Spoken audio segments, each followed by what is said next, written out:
Namaste Meredos, welcome back to Thai Apps, Belajar di India Channel. Jika kalian ingin mengetahui lebih tentang India, jangan lupa untuk subscribe dan nyalakan notifikasinya ya.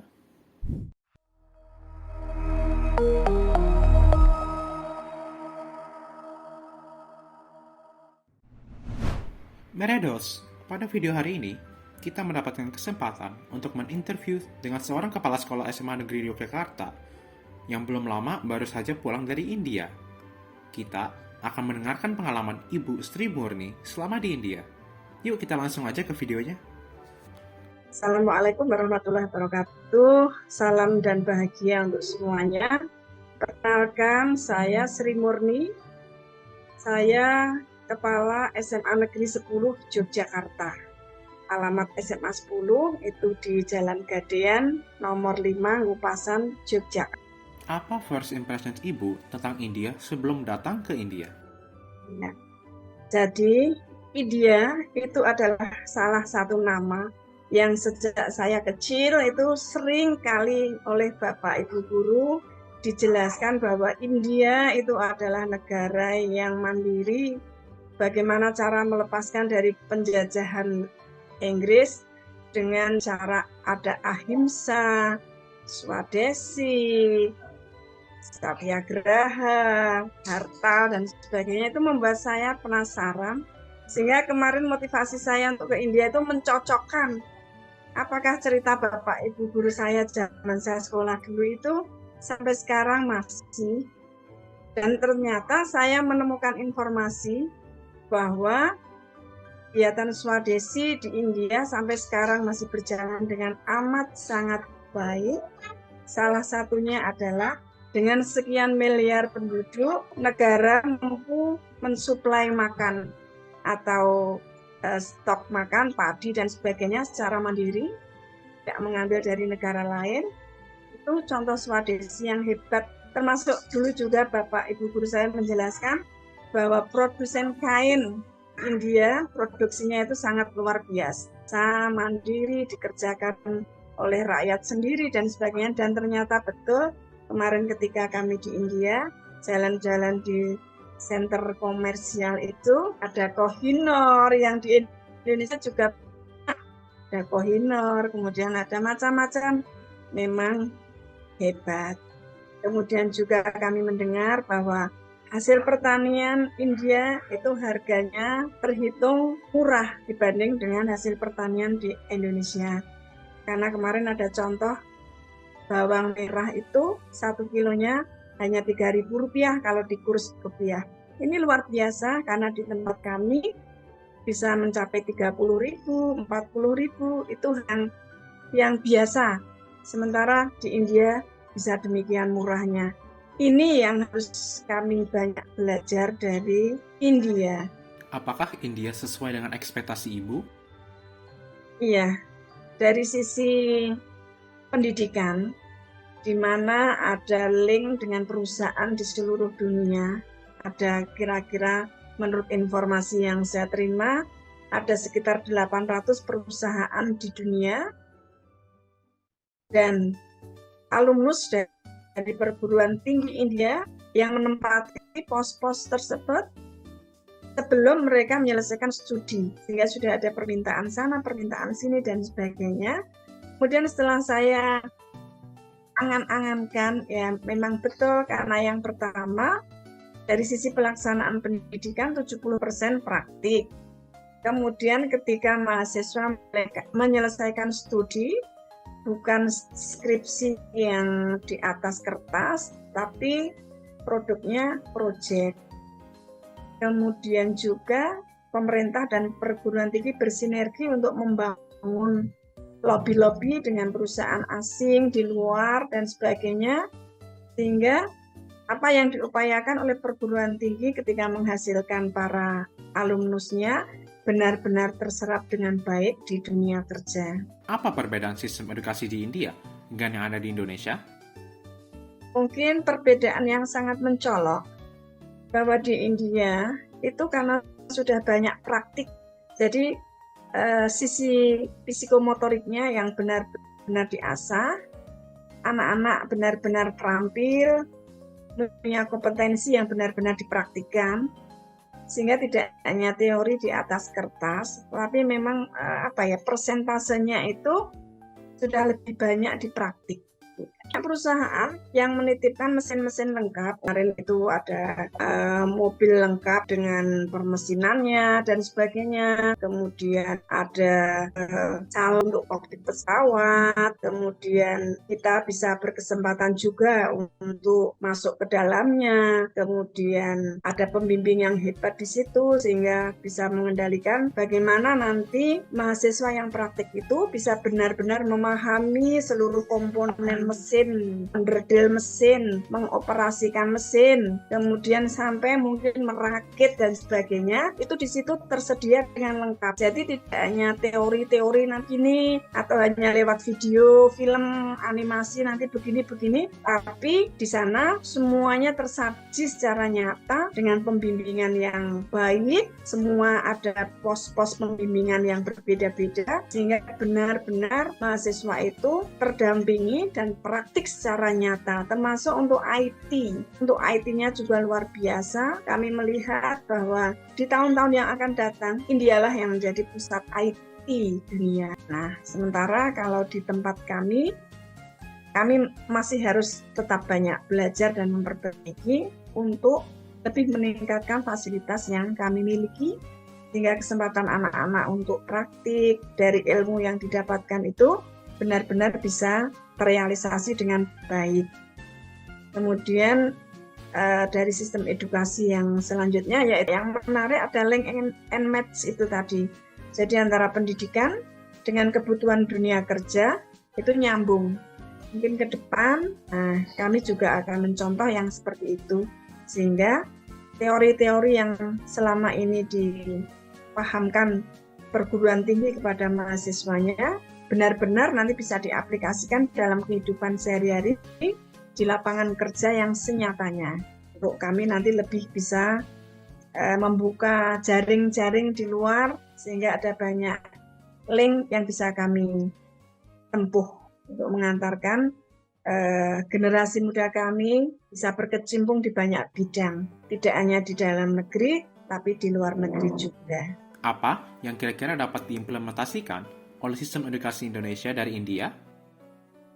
Jadi untuk yang bisa mungkin diaplikasikan di Indonesia, bahwa mungkin penguasaan bahasa asing ya Pak ya, itu amat sangat penting karena bagaimanapun juga dunia begitu terbuka dan informasi semua komunikasi dalam bahasa asing, utamanya bahasa Inggris. Sehingga kalau kita masih belum melek bahasa Inggris, katakanlah belum menguasai dengan baik, itu selamanya akan menjadi kendala. Karena bagaimanapun pinternya kita, bagaimanapun terampilnya kita, tapi ketika kita tidak bisa membawakan diri dalam bentuk komunikasi verbal yang bagus, tentu itu akan menjadi kendala dan mungkin ini akan menjadi perhatian dari pemegang kebijakan di Indonesia, bahwa nanti mungkin menggiatkan kembali untuk anak-anak menyadari bahwa belajar bahasa asing, bahasa Inggris utamanya, itu sangat penting nanti untuk bisa meraih kesempatan-kesempatan luar yang tentu terbuka lebih luas. Bagaimana kehidupan sehari-hari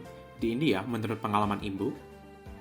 Secara umum kami melihat bahwa meskipun di India itu negara yang heterogen seperti di Indonesia, baik dari suku, latar belakang budaya, bahasa, agama, etnis, namun sejauh yang saya lihat ada harmonisasi dalam kehidupan.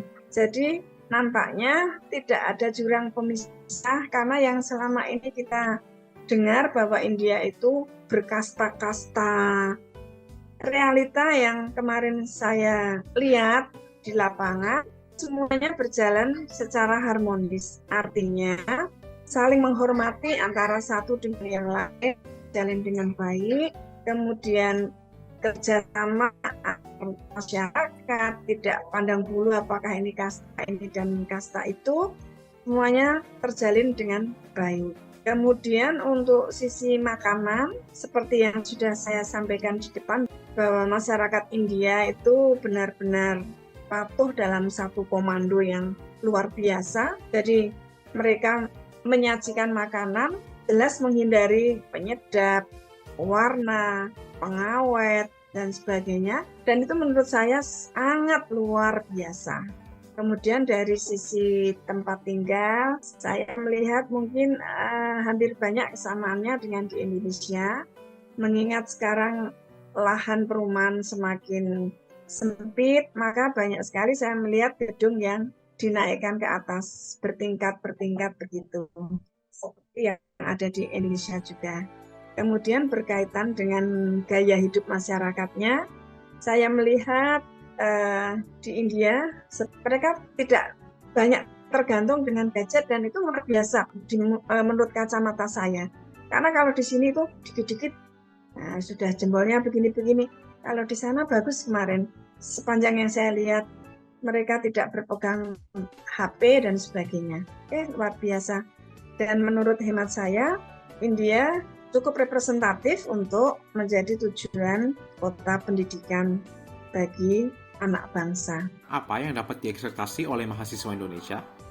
Mungkin pengalaman untuk kerjasama Indonesia dengan luar negeri kan modelnya sekarang ada pembelajaran di mana dalam kurun waktu tertentu belajar di Indonesia, mungkin kesempatan 1 atau 2 semester nanti bisa bekerja sama dengan perguruan tinggi di luar negeri. Mungkin India bisa memperluas atau lebih mengepus lagi untuk kerjasama dengan perguruan tinggi di Indonesia, sehingga nanti ada pertukaran mahasiswa semacam itu dari India ke sini, dari sini ke sana, ada pertukaran kultur, kebiasaan belajar, sehingga nanti ke depannya akan ada persepsi atau cara pandang yang sama bahwa pendidikan itu tidak hanya terkotak di satu perguruan tinggi itu ansih atau di negara itu saja, tapi bisa di-mix kemana-mana sehingga nanti pengalaman apa yang ingin kita dapatkan itu bisa lebih maksimal, itu menurut kami. Dan kemarin ketika di salah satu perguruan tinggi, saya bertemu dengan mahasiswa yang berasal dari Syria, dari Suriah, itu juga menyampaikan pengalaman pribadinya selama mengikuti pendidikan di India, luar biasa. Termasuk kami juga bertemu dengan anak-anak kami yang dari Medan, itu luar biasa. Jadi mereka bisa mendapatkan beasiswa, bahkan beasiswa 100% luar biasa, dari akomodasi selama hidup, tempat tinggal, pendidikan, semuanya ditanggung oleh negara India. Itu luar biasa. Nah, mungkin hal-hal semacam ini yang perlu istilahnya di-push lagi untuk bisa masuk ke perguruan tinggi di Indonesia, sehingga nanti ke depannya bisa terjalin harmonisasi kerjasama bilateral yang lebih kuat antara Indonesia dengan India. Karena bahwasanya India dan Indonesia itu adalah satu. Banyak hal yang sama antara Indonesia dengan India, termasuk mata uangnya. Ada rupiah, ada rupee, ada Mahabharata, ada Ramayana. Jadi mungkin tidak hanya teknologi, tetapi dari seni, sastra, budaya bisa juga dikolaborasikan antara Indonesia dengan India. Itu luar biasa, karena hanya kita yang punya sepertinya, negara yang lain tidak. Ada stereotip bahwa India itu negara yang kotor dan tidak inklusif terhadap sebuah grup beragama. Bagaimana pengalaman Ibu selama di India? Jadi menurut pengalaman saya ketika saya berada di India, bahwa saya juga berkesempatan untuk mengunjungi tempel-tempel, tempat peribadatan yang ada di India, dan semuanya berjalan dengan baik. Tidak ada yang melihat kami sebagai seseorang yang aneh, kok kesini, kenapa kok kesini, sepertinya pandangan seperti itu tidak ada. Kami diterima dengan sangat baik, sangat welcome. Termasuk ketika ada itu pembagian kue-kue kecil itu, kami juga diberi kesempatan untuk mencicipi, menikmati, dan sebagainya. Jadi menurut hemat saya, toleransi di India sudah bagus. Utamanya adalah keterterimaan Muslim di India. Jadi tidak ada lagi alasan bahwa Muslim terintimidasi, menjadi minoritas, kemudian terabaikan hak-haknya. Itu adalah sesuatu yang mitos dan sama sekali tidak benar. karena semuanya bisa bertumbuh dengan baik, berkembang dengan baik, apakah itu Hindu, Kristen, Katolik, Muslim, semuanya punya hak dan porsi yang sama. Terkait dengan bahwa India begini, India begitu, itu menurut kacamata saya juga tidak, karena kalau saya lihat kondisi perumahan rakyat India cukup bagus, kemudian banyak sekali tempel yang indah, bahkan ada Golden Temple itu yang dibuat 400 ton emas oleh satu orang India, luar biasa. Image yang terbangun selama ini semoga nanti segera tertepis oleh fakta yang sebenarnya, termasuk tentang makanan yang begini-begini. Ternyata ketika kami berkunjung ke sana, justru malah semuanya menggunakan rempah-rempah yang sehat menurut kami, karena konsumsi susu rakyat India luar biasa hebat, pagi, siang, malam susu, makanya pinter, fisiknya kuat, bagusnya karena konsumsi susunya luar biasa. Apa-apa dikasih susu, apa-apa dikasih susu, luar biasa. Dengan harga yang mungkin semuanya terjangkau. Apa kira-kira ada makanan yang orang Indonesia bakal suka di India?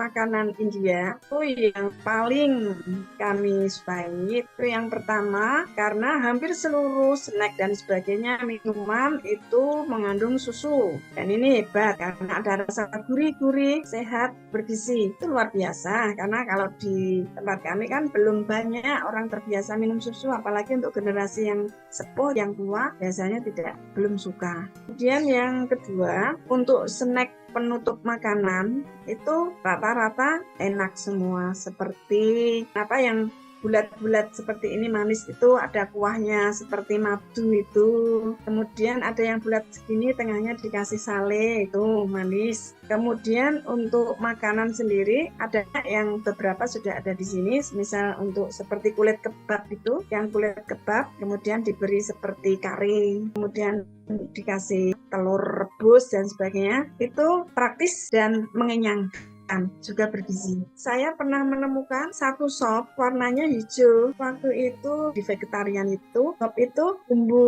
rempah-rempahnya terlalu kuat sehingga kami belum bisa menikmati untuk yang terlalu kuat, kapulaga, jintennya itu terlalu kuat. Satu lagi yang sampai sekarang saya masih menyimpan, permen penutup makan yang di dalamnya ada jintennya itu. Kan kemarin kami beli karena ini puasa, masih saya simpan, besok mau saya ini lagi. Dan ternyata memang luar biasa. Efeknya di tenggorokan itu menjadi lega setelah makan. Dia itu punya banyak resep herbal yang luar biasa, karena antara yang masuk di dalam tubuh tidak hanya karbohidrat, tidak hanya protein, tapi juga ada semacam herbal yang berfungsi untuk menetralisirkan darah. Ada akhir kata yang ingin disampaikan? Ya, sebagai akhir kata yang ingin saya sampaikan bahwa India memang benar-benar seperti yang kita dengar selama ini di dalam pelajaran sejarah, bahwa di samping masyarakatnya masih memegang teguh tradisi, tapi di sisi lain untuk teknologi dan pendidikan mereka sudah mempersiapkannya dengan luar biasa, dengan bagus, termasuk bagaimana mempersiapkan generasi emas India. Kemudian untuk anak-anakku yang sekarang masih belajar di Indonesia, India bisa menjadi salah satu tujuan untuk belajar, karena nanti di sana anak-anakku bisa praktik dengan lebih nyata, kemudian pendampingan yang maksimal, disertai dengan kemudahan-kemudahan perguruan tinggi untuk mempercepat berakhirnya studi setiap mahasiswa. Dan yang jelas ada korelasi antara pendidikan yang ditempuh dengan dunia kerja yang akan ditekuni. Perguruan tinggi menjalin kerjasama dengan banyak perusahaan, dan ini sangat menguntungkan bagi mahasiswa kemana kelak akan berjuang untuk meniti karir. Maka dari itu, India bisa menjadi satu negara rujukan untuk studi lanjut. Karena di sana banyak beasiswa yang ditawarkan oleh pemerintah India untuk semua bangsa, juga untuk kita, generasi muda Indonesia. Mungkin itu yang bisa saya sampaikan. Sekali lagi, luar biasa untuk India, kerjasama terus dengan Indonesia, supaya keduanya bisa menjadi lebih hebat, dua sahabat yang sama-sama hebat. Terima kasih. Ya, Meredos, ternyata India itu merupakan tempat yang dapat direkomendasi oleh Ibu Sri Murni loh. Kalian tertarikkah untuk berkunjung ke India? Tulis di kolom komentar di bawah ya. Kabi Alvida, nah kek na fer milenge.